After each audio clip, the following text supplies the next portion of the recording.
welcome to Cameras, Lights, and Lenses. I'm your host, Michael Diallo McLendon, and our guest today is an actress, writer, she's a mom and a model, Nina Hibbler Webster.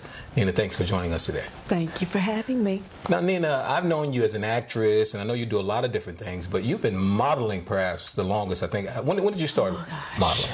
I got into modeling my early 20s. I haven't done so much lately. I spent kind of the first part of my 20s doing that, and then I kind of fizzled out and did more music and acting. So is that something you always knew you wanted to do when you were younger, or did somebody see you and say, we think you'd make a great model? Yeah, probably more of the saw you, because I was pretty much of a bookworm up until that point. Yeah, I read somewhere where you're a math nerd, so that was interesting to me. I've always been good at math. I don't know what it is, but I've always been good at it, scored high in it, and was one of my majors when I went to school, and I just kind of keep at it. I tutor when I can to keep my skills fresh. So how did you make the transition into acting? Oh, wow. I transitioned into acting from singing. Actually, I remember I sang in a Black History Month showcase, and Donna Trent, Tico Trent, they were in the audience that day. And when it was over, they came to me and was like, I would love if you could come and read for this part in our play that we wrote. We can just see you as this one character and would love if you could come and do, the reading. And so I came, did it, auditioned, and ended up getting a role. Wow. And so it just kind of kept going and getting other stuff and getting more experience. And so that's kind of where it started.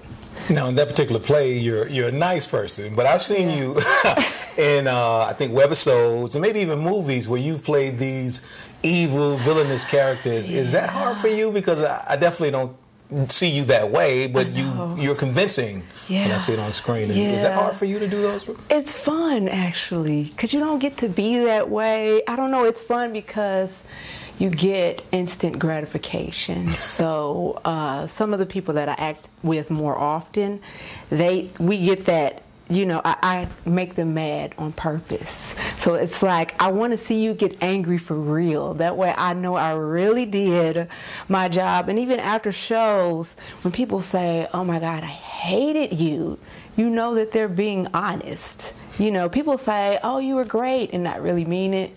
But then they come up to you like, oh my God, I hated you. Oh, you were just, and you know that it's like real. And it's like, lets me know where I am as an actress when I do that. But it's always fun to be the bad guy. Yeah, your role in The Holidays at Mama D's is one of those characters. I really enjoyed that one. Yeah. Now, your singing career, a lot of people know you from you sing live different places. I'm wondering, are you considering recording? I'm considering it. It's one of those things where it's like a God thing, where you like wait for God to move you into that, because it's like you always feel like it's not the right time, and sometimes you feel it that I think it's time for me to do something, but you don't know what. So it was a season of, I want to do this, but you don't get that signal of God telling you, yeah, go do it. It was more of like, no, it's not your season for that, no. And so I would record background vocals for people, sing, with people, and it's been an awesome experience. And I think God has allowed me to do a lot of that stuff, to learn a lot of little things that I know that I would need. But yes, back here, It's like, yeah, it's in the back of my mind. So at some point in the future, we should look forward to maybe a project. We'll see what the Lord says. Amen. Now, what about health and fitness? Because I know you kind of catalog your journey online, and I'm sure it inspires a lot of people. How did you get into that, and what advice do you give people who are trying to make changes as it relates to health? Yes. Well, it started having my girls, giving birth to my 2 daughters, and like most women, I gained a whole bunch of weight. With child number 1, I was able to drop it. Child number 2 was not that easy, and there was a lot of just mental challenges that come with that. A lot of women understand that, and sometimes, with any struggle, sometimes you feel like you're by yourself. You feel like you're the only person that's experiencing this, and me going through my own journey of like waking up and saying the same prayer for the last time and saying, boom, today is the day that it's happening. And then I'm going through this journey and now I'm committed to it and it's happening. And then I finally reach my goal. And a lot of my friends would be like, how did you lose all that weight? What, you know? And then after so many people ask me, it's like, you know what? I'm just going to like put all this information together and just share it with you guys, like with my friends. And then I realized how many people it affected. So, because I was like, I'm not just going to tell you I ate right and exercised, because you know that. But it was more of like getting past the mental hump, because with pregnancy came postpartum depression, came that you're hanging on to, and now that you're a parent, you have a kid that's depending on you, you have all this pressure that comes with it. And so just being open and honest, talking about a lot of that stuff, I don't know, it like clicked with people, because it was like, oh my gosh, that's exactly where I am right now. Like, you know, I'm thinking, because I could find everywhere on the web how to eat right, how to exercise, but like nobody addressed that whole mental part of it. And the biggest thing, like when people ask me, like, what would you know, what's something that you could suggest, or it's like the biggest thing is committing to it. Waking up and saying that I'm going to be committed to doing this, because that's like 90% of it. You know what you're supposed to do. You know you got to eat right. You know you're supposed to exercise. But committing to it and saying that I'm going to do this and I'm going to stick with it until I'm done. For a while, you were mainly doing plays, and then I see you singing live from time to time. But then something happened where it seemed like you were everywhere.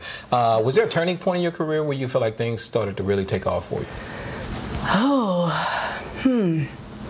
I don't know. It's almost like the more I try not to force something, the more, I don't know, God like feeds into it, and not try to force any path. Because I have seasons of what appear to be drought, where I always feel like it's a season of preparation, and then a season of using that preparation, you know, to go all these different paths. Because in the time where it feels like I'm exploding, there was something else that imploded that had to happen in order for that to occur. You know what I mean? Yeah, so yeah. It was like that underlying struggle that had to happen. So it's like, I don't know if it was more of a turning point, but more of, you know, things that happen in life that kind of and a chain reaction that it's like, I completely let that go, and now I can catapult into this type of thing. Well, I can't let you go without asking you about this. I think last year, it seemed like, were you the face of the International Black Film Festival in Nashville? I just saw things posted. When I saw IBFF, I saw Nina Hibbler Webster. So what was that all about? I was working with them, doing a lot of the social media stuff, posting, and there were some other people that were involved too, but I really like IBFF and everybody who's involved, and I like to be there and show up. And so a lot of times when I'm posting, yeah, you probably see Nina posted this, Nina posted that, because I try to get really involved in it. And I'm like thankful to Ingrid and Ivy and, you know, everybody who's a part of that to just allow me that lane to just be in there with them. Well, I'm really looking forward to season 3 of The Rules of Messing Around, and I know there are a lot of other projects that we can look forward to with you being evil and then nice sometimes as well. It seems to be rare these days to be nice. Well, Nina, thanks for joining us. Thank you. Well, that wraps it up again for Cameras, Lights, and Lenses. I'm your host, Michael Diallo McLendon, and we'll see you next week on Bounce TV Nashville.